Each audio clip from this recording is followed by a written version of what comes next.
Good afternoon. Good afternoon. My name is Basma Oboyse Abdul-Lahie. I'm here to present on Buruli ulcer and its secondary infections, the role that galamsey plays in the resistance profile of M. ulcerans and pathogens of its secondary infections. Next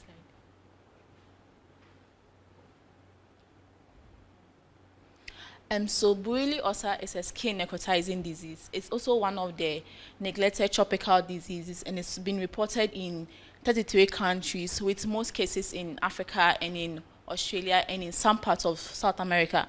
In Ghana here, by 2020, we have identified 5,619 patients with 6,332 clinical lesions in Ghana. And one of the things that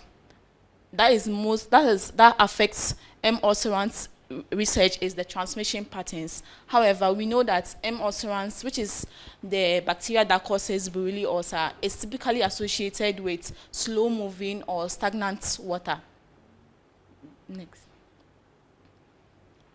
Also here in Ghana, we have something that is called illegal mining, which is popularly called galamsey, and it's responsible for destruction of most water bodies in Ghana.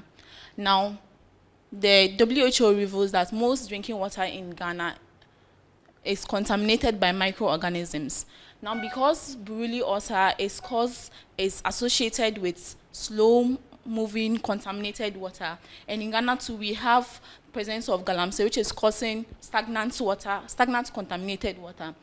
Now, another thing that affects Buruli ulcer treatment is the co-infections with other microorganisms.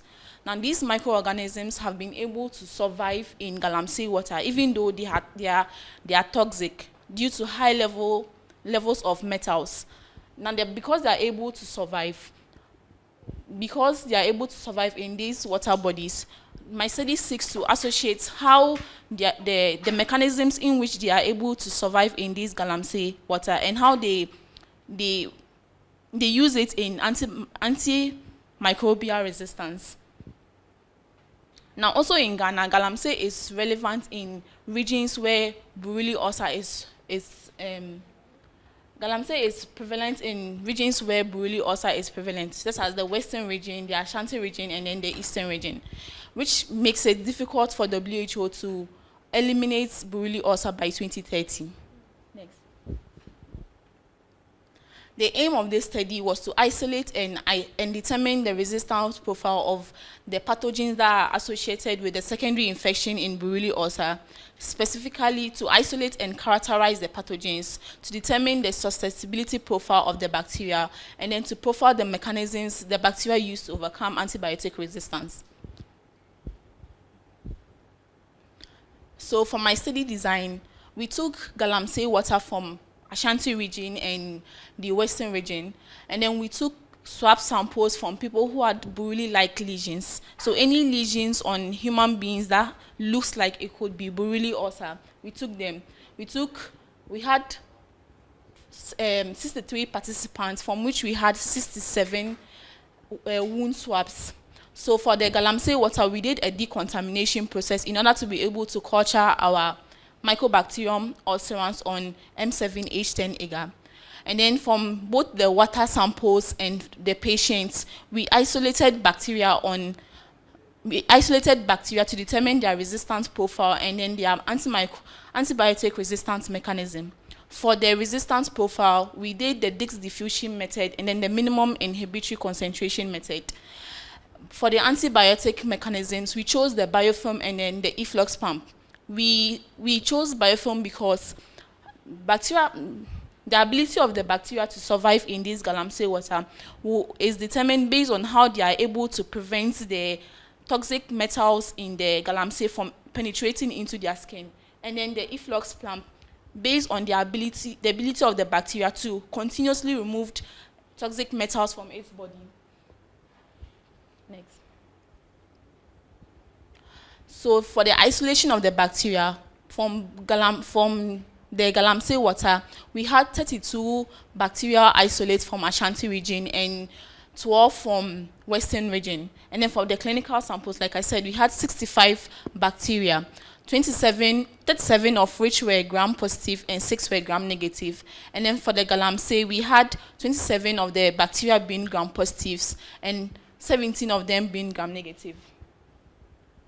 So we identified the bacteria using the Burgess Manual for Determinative Bacteriology. So we performed some biochemical tests such as mannitol, lactose, citrates, hemolysis, motility, and hydrogen sulfide tests.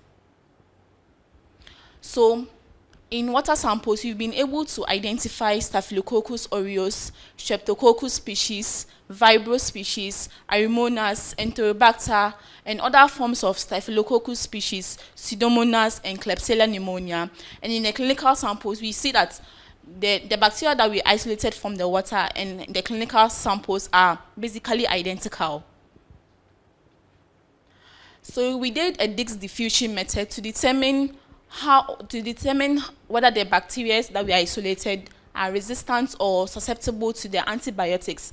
Now, the antibiotics we use in this treatment are antibiotics that are used in the treatment of Mycobacterium of Buruli ulcer, using it in treatment against Mycobacterium ulcerans. So for water samples, we see that almost all the bacteria are resistant to all forms of antibiotics. Regardless of the antibiotic you use, there is a resistance. However, clarithromycin and streptomycin showed some susceptibility for Streptococcus species. But then in the clinical samples, some of the antibiotics were able to survive. Some of the antibiotics were able to kill the bacteria. Streptococcus species were susceptible to streptomycin and intermediate for both streptomycin, rifampicin, and clarithromycin.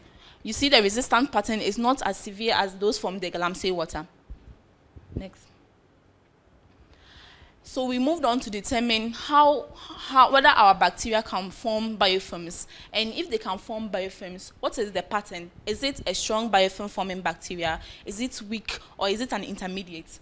All the bacteria from the water samples, which is the galamsey water samples, are strong biofilm forming bacteria, which means that in the presence of a condition that is not favorable for the bacteria forms a matrix to allow it to continue to survive even when there is high toxic metals in the galamsey water.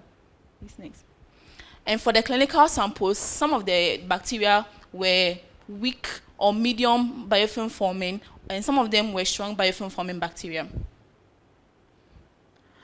So next, what we did is to determine the efflux pump ability of the bacteria. We mixed ethidium bromide with tryptic soy agar, and then we varying concentrations of ethidium bromide, and then we did a cut-wheel method to determine whether our bacteria can remove the ethidium bromide from it.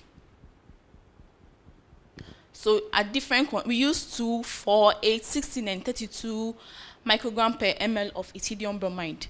So you can see based on I'm not sure it's very clear, but then based on the image, the more concentrations of the ethidium bromide, the more the visualization is very high, which means that the bacteria is continuously removing the ethidium bromide from its system. But this is a qualitative method. We're not able to quantify how much of the ethidium bromide was the bacteria able to remove from its system. This next. So in summary, we've been able to isolate bacteria from both water and clinical samples, and also most of the bacteria that were isolated were similar. All the bacteria from the galamsey water are resistant to antibiotic, while some of the bacteria from the clinical samples were susceptible to antibiotics, and then all bacteria from the water samples are strong biofilm forming bacteria. Here are some few references that were used for the work. And I want to acknowledge my supervisor, Professor Lydia Mosi, for giving me the opportunity to do this work. Thank you very much. Thank you very much, too. Well done. Please, let's give a round of applause again. Thank you. Does anyone have a question or a comment before we move to our speakers? Galamsey is really doing more harm than good, honestly.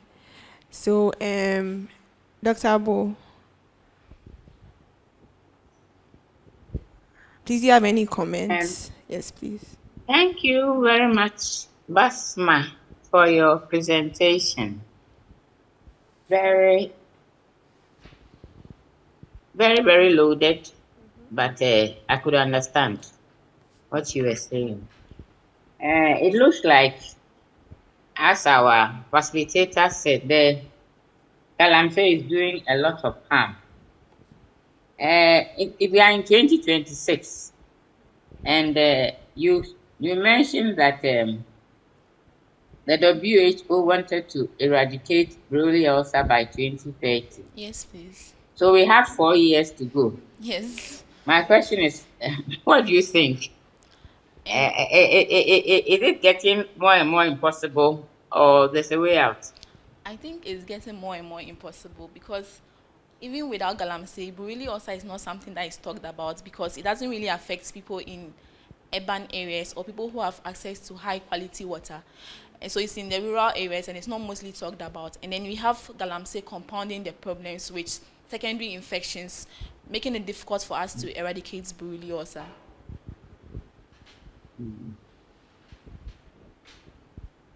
Which means that we will have a long way to go. Yeah, we have a very long way to go. Okay. So these bacteria that you said they form the film. You said what did you say? Something form. Biofilms. Biofilms. Yeah. Isn't there any way so far in your readings and your work to reverse that? So like biofilm is like a resistance mechanism. Mostly, even when you have an infection, a bacterial infection, one of the things that makes it difficult for the antibiotics to work when you go to the hospital is because this bacteria can form biofilms. But then now, because they are in another system, that is the galamsey water, they are forming more biofilms because the environment there is very toxic than the antibiotics. So which means that if they are able to form more biofilms, their system knows that I can do better than I was already doing in the first place. And if you are infected with this bacteria from this galamsey water, they are forming more biofilms than we previously thought they could form. And even from the study, there are some bacteria that are supposed to be weak biofilm forming bacteria, but are now strong biofilm forming from the galamsey water. And so it's not very easy to remove biofilm from the equation. Oh my goodness. That doesn't sound good. Yes, that's and because they are resistant to the traditional drugs, aren't they? Yes, they are. So maybe now we will have to think of going herbal. Yes. Because there are a lot of herbal drugs on the market which seem to be doing the work. That they are helping with the curing of diseases. Okay, Madam Basma, that was a good presentation. Thank you. Keep it up. Thank you. Thank you so much, Dr. Abo. Dr. Vida. Madam Basma, Yes, please. I will just stand up for you for this presentation. It's well loaded, elaborate, and thought-provoking. For me, I don't have anything to say.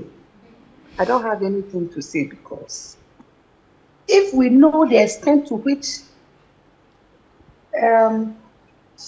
Bruni ulcer can be fatal, and people are still indulging or engaging in activities that will increase their fatality, then I don't know what type of human beings we are. You see, because these things are happening in the villages, when we go to the hospitals, it's difficult for us to get records on happenings in the villages.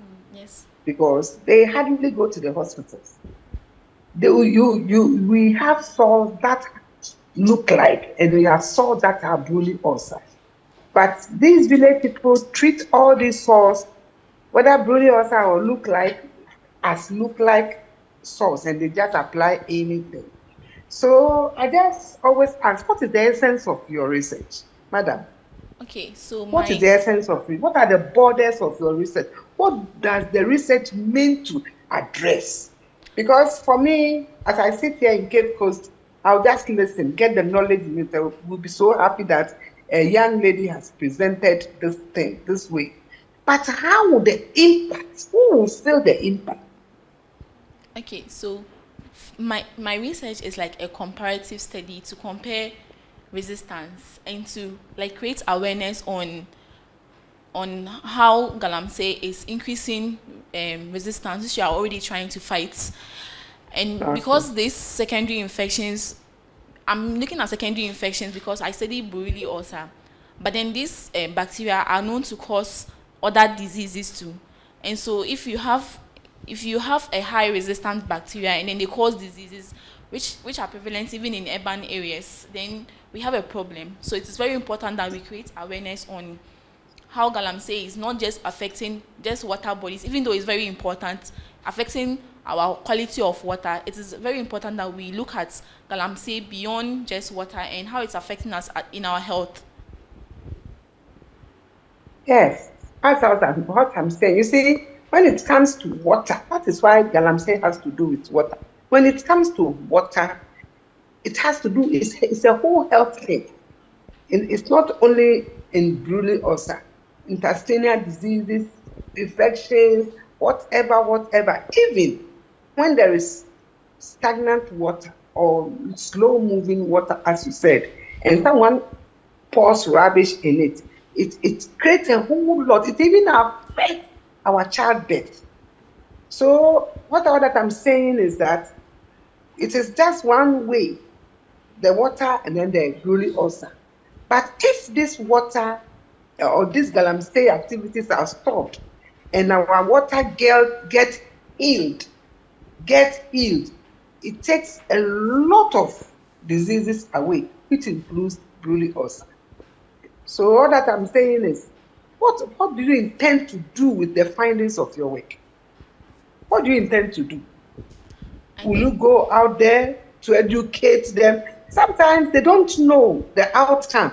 So they themselves who are affected by the disease and or engage in the practices that affect their own health. But I understand what I'm saying, Basi. Yeah, and so, like last year, for instance, we had a research outreach program where we went to the Ashanti region, which is also a place where we have Borrelia ulcer and other neglected tropical diseases, to like educate people on why we should not engage in galamsey. Although like we don't have enough power to stop galamsey because we are not the people in charge of. We don't have the technical power to stop galamsey. It's our job to go out there and advise people on why we should not do galamsey and how to spot these neglected tropical diseases so that they don't spread beyond control. Okay, thank you. You're welcome. Thank you. For you do a bit of it, but just have to alert them that there are tropical diseases, including Borrelia ulcer, which have been neglected. Yes. And galamsey is one means that aggravates it. Thank you very much. It's a good presentation. Thank you. It's a very good presentation. Thank you so much. Thank you, Dr. Vida. Thank you, Dr. Abo. Thank you, online participants. And thank you, Basma.